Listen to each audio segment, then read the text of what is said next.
I have all these fruits and vegetables that are gonna go bad in my fridge. So today we're gonna pickle them. Everything here is gonna have its strategy. Fruits, I'm gonna use for sweet stuff. I'm gonna spice them differently, but I'm gonna spice everything inside the jars. So I'm gonna make a standard pickling brine, a few parts water, a few parts sugar, salt, you know, the drill. The rest is gonna be done in the jars. That way, as they sit in that over time, they'll absorb the flavors that they're supposed to, and hopefully at the end of it, we have a great product, or several great products. So, let's have fun. Let me save you some time. There's gonna be a lot of chopping.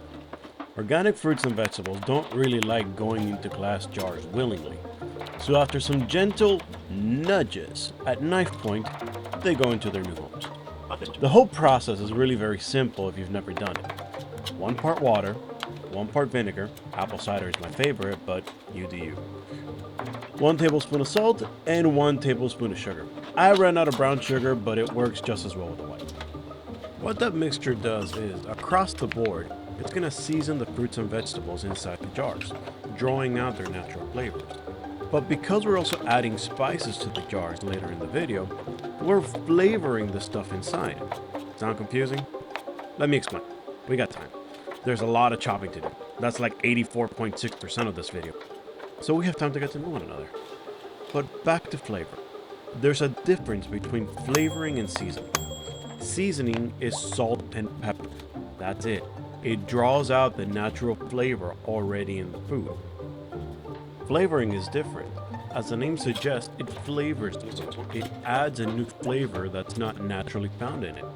If you want great tasting food, this is how you have to think about it. When chefs look at food, they think, 1, do I want to magnify what's in it?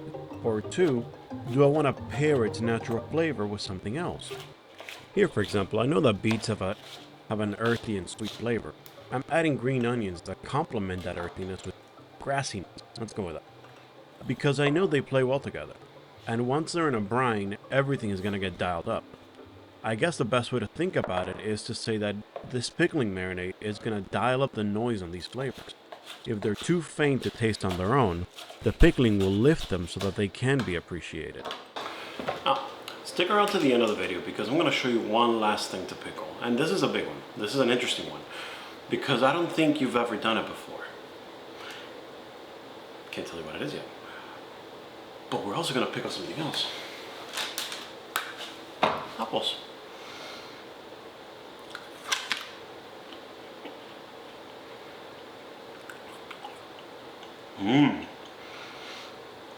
It's a good apple. I gotta ask my wife where she got them.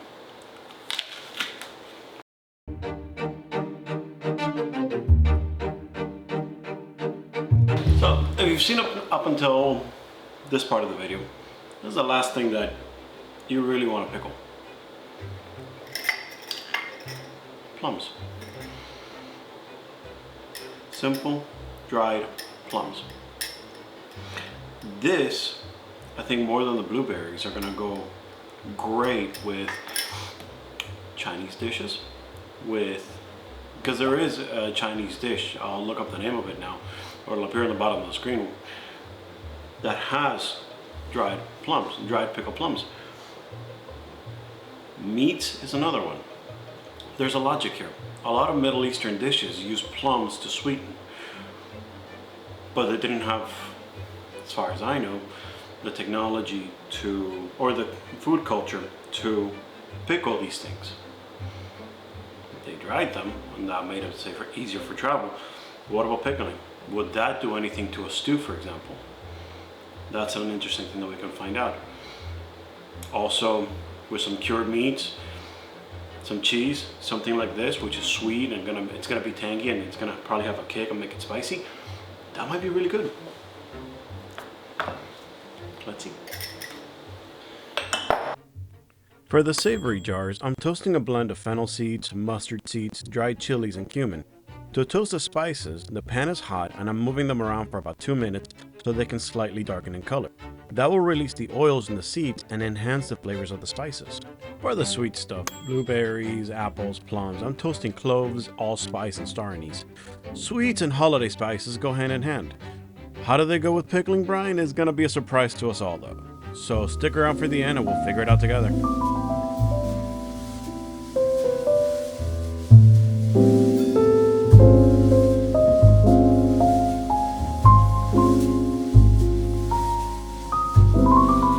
Now, like I mentioned earlier in the video, the liquid is a standard quick pickling brine.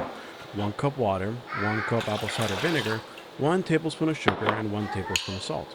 I'm also adding a tablespoon of peppercorns because I like the flavor it adds. Mix together and bring to a simmer until the sugar and the salt dissolve. While the liquid is simmering, add your toasted spices to the jars. This isn't something to measure, maybe a teaspoon per jar, and whatever you want spicy, add the chili to that. The spices work by infusion, meaning the longer they sit in the liquid, the more flavor they add. This also works for the chili. The longer it sits, the hotter it gets, so bear that in mind. Add the liquid when it's ready and cover the jars with it, leaving a little headspace. Seal the jars with the lids and let them sit at room temperature until they seal. It's probably going to be like an hour, hour and a half. Then store them in the fridge for a few weeks. Now I do have to confess, I hate pickles. Or better yet, I hate store-bought pickles. They taste processed, artificial, and kind of like sticking your tongue in an outlet. In Cuban culture, I don't really have any memory of people pickling anything. So I developed these pickling recipes because I needed to preserve vegetables before they spoiled, but in a way that I could enjoy them too. I don't really use them in salads, but when I make really meaty charcuterie boards where everything has a strong or fatty flavors from cured meats and cheeses, this sharp and crunchy enough to stand up to those really robust flavors. If you make something like this, that's how I would serve these. And in a future video, I just may make a proper charcuterie board, maybe for the holidays. And yeah, as you see in my videos, I film while taking care of my son. Before, I used to try to fence him so he wouldn't appear on camera, but he's gotten bigger, and he's gotten cleverer. And now he gets to run around the house. One of the biggest changes that being a dad has taught me is that my need to keep things in control is largely gone out the window. So I can either get upset when things don't go my way, or I can lean into it and see a new perspective that I hadn't really seen before.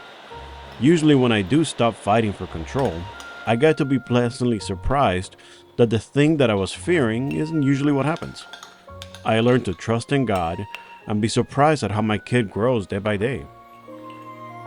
I tell myself often, you don't get these moments back.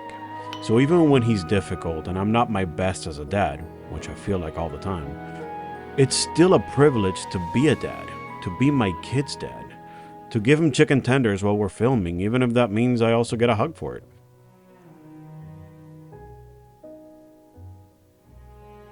So yeah, we get good moments together, even as he practices his ABCs against the dishwasher.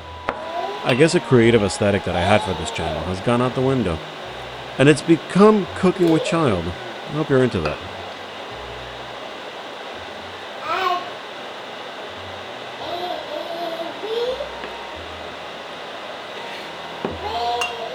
That's right, baby.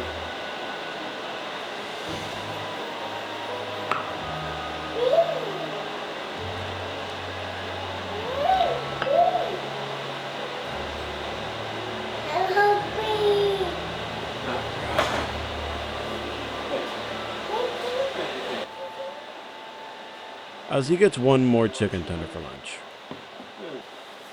But for now, these pickles are going in the fridge for about a week so the flavors can mellow out. In the weeks to come, as I use them in recipes, I'll link them back to this video so you can see how they were made. So the next best thing to tasting them is some B-roll.